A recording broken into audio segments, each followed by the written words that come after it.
fishing. So we're in October. Well, what does that mean, guys? That means pike fishing. I love my pike fishing, guys. So what I'm going to show you now is how I tie up my wire traces. You can buy wire traces, and that's fine if that's what you guys want to do, but trust me, it saves you money if you make them. So I'm just going to show you a couple of things to start with. Obviously, it's kind of a bit of a hint. It's in the name. You're going to need wire. So I've got two types here. I've got this one here. So this is only a 15-pound wire. It's a 7-strand, but it's very thin. I mean, it's 15 pounds, so it's very thin. Now this wire is what I use to tie up my traces for lure fishing. So I'll show you that in another video. And this stuff here is 40-pound nylon coated wire. Okay, so this stuff is designed for sea fishing. And I tell you what, it's really cheap as well, compared to for wire, for pike fishing. So it's £40. Now, the chances of me catching a £40 pike are very unlikely. So why do you reckon I'm using something so strong? Well, I'll tell you why. When you're fishing with pike dead baits and you're fishing trebles, you always have a chance of hooking the bottom, hooking sticks, stones, whatever. The last thing I want to be doing is leaving a trace in the water, because if you leave a trace in the water with a dead bait on it, a pike will come along and eat it. Now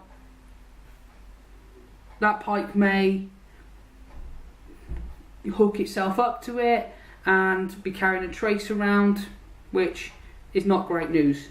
But the worst thing is if the pike picks up your trace and guts it completely, it then gets what's called staple stomach. So it's where it gets all three of those treble hooks stuck right down, and the fish will die. It will just starve to death. So I go £40. That gives me plenty of power if I get stuck in a bit of weed or whatever. So to tie my traces, just take off probably about 20 inches, I say. So like I said, this stuff is nylon coated, so it's got a really nice finish to it. You know, with this sort of stuff, the bare wire, when you cut it, it frays up and you get bits of that in your finger, and it really bloody hurts. Okay, so I got my wire. I take the end, and for the first hook, the bottom hook, I like to use a crimp. There's two types of crimps. I'll show you now. You've got what I call the single barrel crimp. There we go, guys. So it's literally just a single barrel, or you've got a double barrel crimp. These have become very popular with carp anglers. Let me show you that. I'll put that in there. There you go. So it's got two holes. Personally, I prefer the single barrel. I just think it gives you a nicer finish, to be honest with you, than when you use the double. So I'm going to use a single in this video, so I'll just put that little box and put that back in there. Right, so you take your wire, you slide your single on, like so, easy. You take a treble. Now, not a massive believer that you need big hooks to fish for pike. I think anything from a 10 treble, trebles in size 10 up to about 6 is absolutely plenty. So I've got some trebles. I'm going to take my first treble hook and I'm going to pop the wire through the loop like so, and then basically you form a loop in your wire and slide it back through the crimp. So it can be a bit fiddly, guys, so like I said before, take your time, there's no need to rush. Slide that through there like that. Alright, pass that through, and then what I like to do is I'll just tease the crimp down. I'll show you in a second.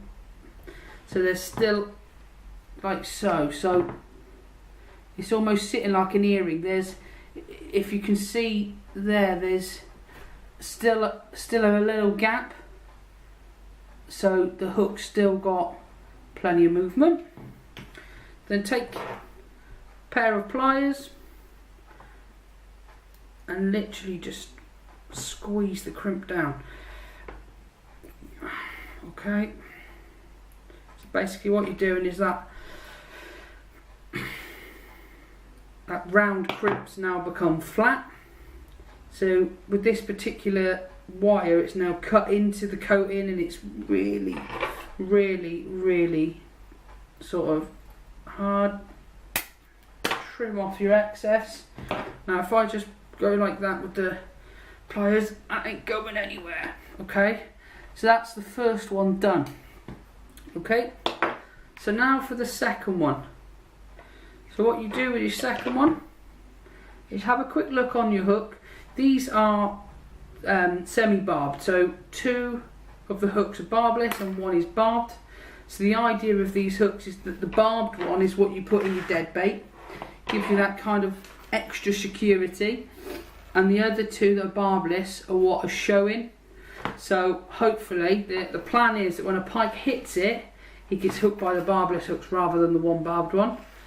So with your other treble, take your wire, just pass it over the top through the eye, so it's just threading it on.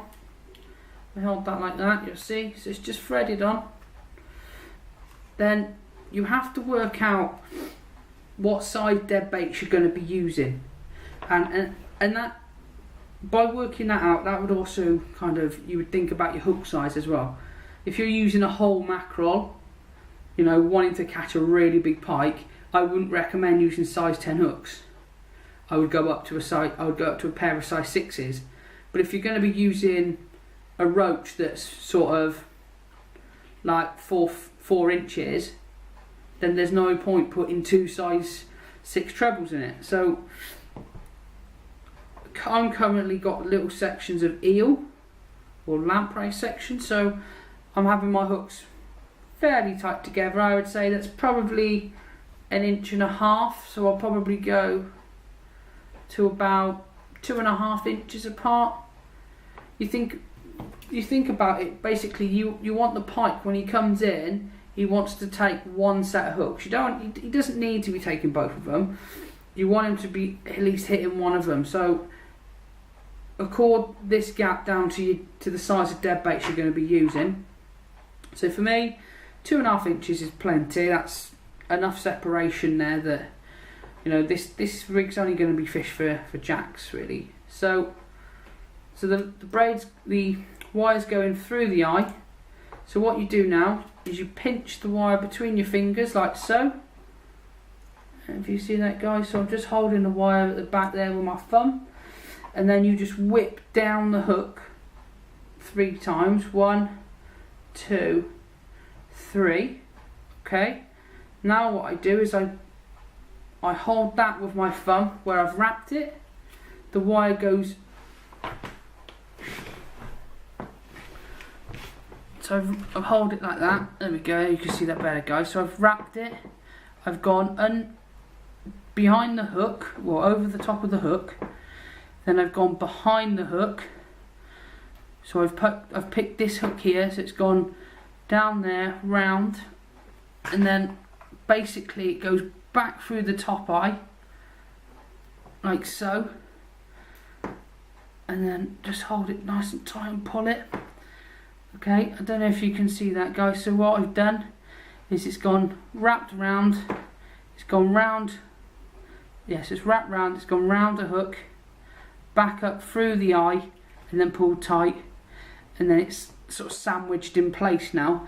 It's like a knotless knot kind of system, but for the wire.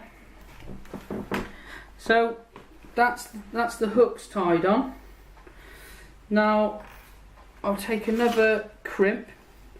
So if you buy this this particular wire, then you actually do get some of these crimps to start you off with, which is good because I forgot to buy some single crimps, so it's quite handy. If you just take the, so yeah, with the Jarvis Walker C braid wire, you do get some of these single crimps. So just to finish it off now, I just take a barrel swivel. These ones are at the C box, £100 break and strain barrel swivel. There's no point, if you're going to fish £40 wire, there's no point fishing a barrel swivel that's like £10. You want to be fishing strong tackle. Like I said, you don't want to be leaving these in the water.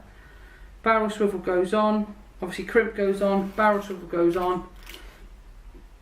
The wire goes back into the crimp. Let me show you this. So it goes back into the crimp like that. There you go. And then all you do is just tease it or slide the, like so. Yeah, I don't know if you can see that. Yeah, you see that, guys. Okay. And then take your pliers again. Give it a really good squeeze. There we go. So, I mean, I'm using an extremely sharp pair of scissors for this, but you know, wire cutters, or you know, anything like that. So there you go, guys. That's how I tie my pike traces. So that I'll fish that either on a float setup or even on a leisure setup. I could fish dab bait on the lead, on the bottom, or a float. So there you go, guys. That's my wire traces. If you've got any questions about the wire traces, please feel free to drop us a message. If you've got any other questions about pike fishing, please let us know. If not, guys, enjoy your fishing.